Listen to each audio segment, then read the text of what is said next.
You're watching South Asia Newsline and here are the top stories we are tracking for you on Monday, the 20th of January. Indian police volunteer gets life sentence for rape and murder of Kolkata junior doctor. Activists protest against Pakistani atrocities in Sindh, demand freedom. And Taliban leader calls for scrapping ban on women education in Afghanistan.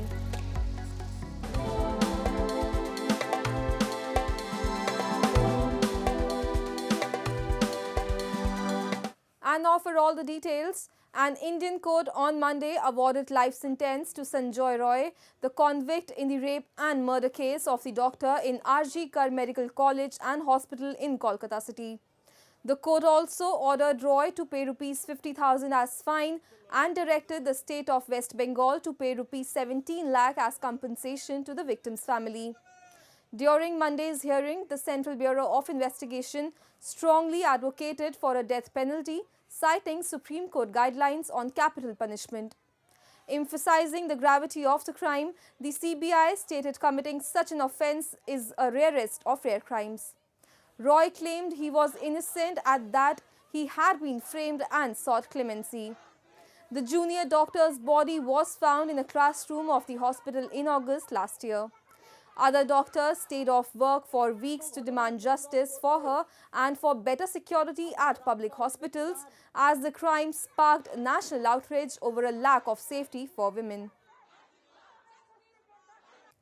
And India's Foreign Minister S. Jaishankar on Monday met his Japanese and Australian counterparts in Washington to boost ties. He said they discussed the progress in the bilateral cooperation and took stock of Quad's developments. Jaishankar is representing the Indian government at the swearing-in ceremony of Donald Trump, who will take charge as the 47th President of the United States. During the visit, Jaishankar will also have meetings with representatives of the incoming administration and other dignitaries visiting the US for the occasion. The swearing-in is set to take place 2 weeks after the US Congress certified Trump's electoral college victory.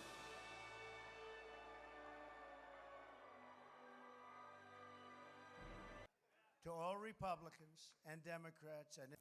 Moving on, Sindhi political activists held powerful rallies in Sindh recently and highlighted the issues such as enforced disappearances and forced conversions.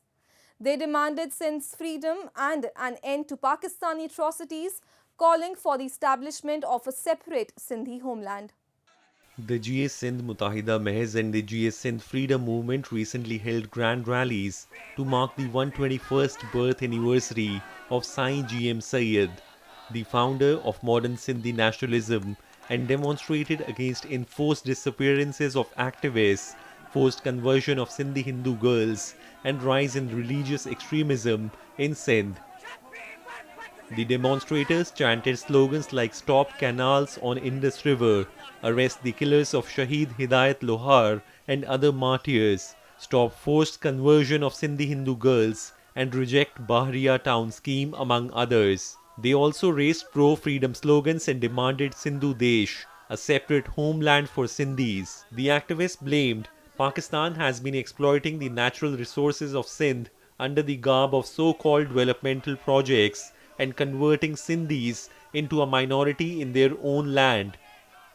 There are several socio-political organizations in Sindh which advocate for a free Sindh nation, calling Pakistan an occupier.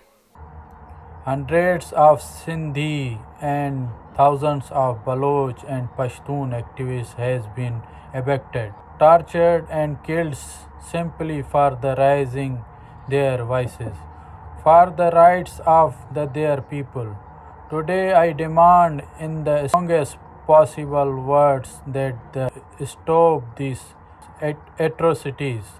We demand the immediate release of the missing persons and appeal to the world community to take notice these human rights violations. It should be clear that no concern can silence our struggle. Our demand for justice, freedom and dignity will only grow stronger. Taliban's Deputy Minister of Foreign Affairs, Sher Mohammad Abbas Stanikzai, on Sunday urged the regime to scrap education bans on Afghan women and girls, saying there is no excuse for denying them education. Speaking during an event, Stanikzai said the Taliban is committing an injustice against 20 million people out of population of 40 million, depriving them of all their rights. This is not an Islamic law but our personal choice or nature, local media quoted him as saying. Stanikzai was once the head of the Taliban team in talks that led to the complete withdrawal of foreign troops from Afghanistan. Since Kabul fell to Taliban in 2021, the regime has banned women from education, work and has also barred them from public places. Considering this, no country has formally recognized Taliban's regime in Afghanistan.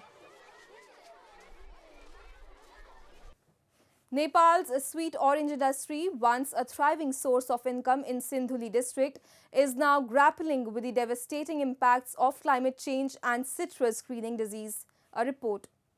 The once thriving sweet orange industry in Nepal's Sindhuli district is facing an unprecedented crisis due to rising temperatures and the spread of citrus greening disease, leaving farmers like Bal Kumari Thapa struggling to make ends meet.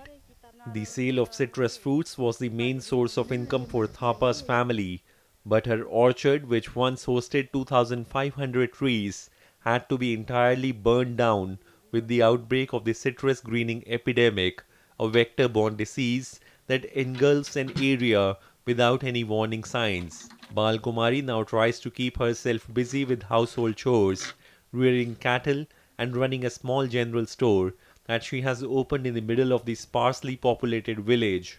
त्यो त धेरै लाग्छ नि sir त्यो अब अहिले त्यो ठुटा हेरेपछि यहाँ कस्तो थियो मैले हेर्दाखेरि अब भनौँ न 62 सालमा लाग्यो 65 सालदेखि चाहिँ बगैँचा हेर्नु उनी राम्रै भएको थियो के लगभग 3 वर्ष भयो अहिले यो सिनिकै मासेको चाहिँ मेरो त्यतिखेरको सम्झेर त अब अहिले त यो कुरा गर्नै नसक्ने जस्तै अनुभव भइरहेछ नि जस्तो अब भनौँ न उदाहरणको लागि कि एउटा आमाले आफ्नो बच्चा गुमाएको जस्तै अनुभव हुन्छ नि आफूले स्याहार सुसार गरेर ठुलो पारेपछि सिनिकै मासिया थोरै हैन.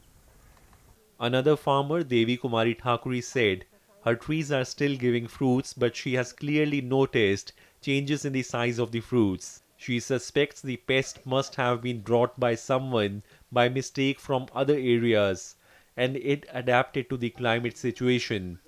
किरा पहिले थिएन यस्तो थिएन किरा थिएन यो किरा बाहिरबाट आको यहाँबाट यो गाउँमा यो भन्दा पहिले थिँदै थिएन मलाई चाहिँ रामेछापबाट आको होला जस्तो लाग्छ कसरी भनी. Based on the observation and prevailing facts, the authorities have decided to stop encouraging the farmers to cultivate sweet orange in altitudes of 800 to 999 meters, deeming it to be prone to pathogens. Apart from climate change, an expert opines that citrus greening is the result of disruption in the food chain of the ecosystem. And as there is buzz around the world over Donald Trump coming to power again, renowned Indian sand artist Sudarsan Pattnaik dedicated a sand art piece to the US president-elect on a beach in the coastal city of Puri on Sunday. Drone footage showed the sand sculpture, which measured 47 feet, symbolizing 47th President of the United States, with Trump's face, the US Capitol building, and a message reading "Welcome to White House." Trump's inauguration will take place inside the US Capitol on Monday. Meanwhile, Amritsar-based painter Jagjot Singh Rubel also made a handmade portrait of Donald Trump. He has used acrylic colors to make this special painting, which is size 5 feet by 7 feet. He said he hopes that with the coming of Trump, ties between the US and India will get more strengthened. और मैंने भी एक painting करके उनको wish किया है एक India की तरफ से विश किया है और यूएस और इंडिया के जो रिलेशंस है ये हमारे दोनों देशों के लिए बहुत बहुत लाभदायक हों. That's all in tonight's edition. We will see you same time tomorrow. Good night.